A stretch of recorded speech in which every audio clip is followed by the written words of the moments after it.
सक्षम police times, news 112, सक्षम जनतेचा आवाज.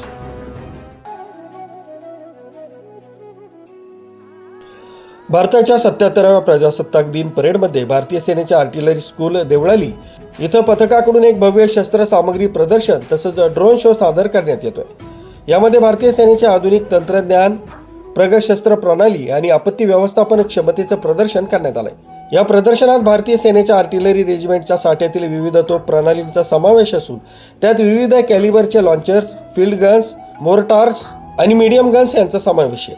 याची प्रमुख वैशिष्ट्ये म्हणजे light mortar, field guns, medium Calibri artillery, rocket व मिसाईल लॉन्चर्स.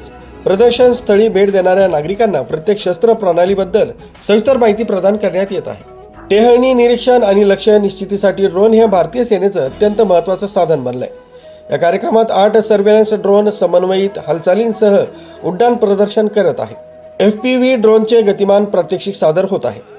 हा ड्रोन ताशी 250 किलोमीटर वेगाने उडू शकतो आणि आत्मघाती ड्रोन हल्ल्यांसाठी वापरला जातो. ड्रोन तंत्रज्ञान भारतीय सेनेच्या आधुनिक युद्धतंत्र आणि टेहळणी क्षमतेला नवीन परिणाम देत आहे. ड्रोन शो नंतर जलद प्रतिसाद पथक QRT तर्फे टॅक्टिकल रूम इंटरव्हेन्शनच्या प्रात्यक्षिकं सादर करण्यात आली. या प्रात्यक्षिकातील मुख्य बाबी बंद खोलीत प्रवेश करून संशयित व्यक्तीला सुरक्षितरित्या ताब्यात घेण्याची प्रक्रिया, टीम लीडरकडून संकेत मिळाल्यानंतर दारात ग्रेनेड टाकून नियंत्रित प्रवेश, कमांडोकडून खोलीतील सर्व कोन क्लिअर, संशयिताला कायद्याच्या अधीन ताब्यात घेणं. ही प्रात्यक्षिकं उच्च जोखमीच्या शहरी ऑपरेशनमध्ये QRTची कार्यक्षमता दर्शवते. QRT हे नागरिकांच्या सुरक्षिततेसाठी सदैव तत्पर आणि सज्ज असल्याचा संदेश देण्यात आलाय. विवेक कडवे, सहसंपादक, सक्षम पोलीस टाइम्स, न्यूज 112, नाशिक.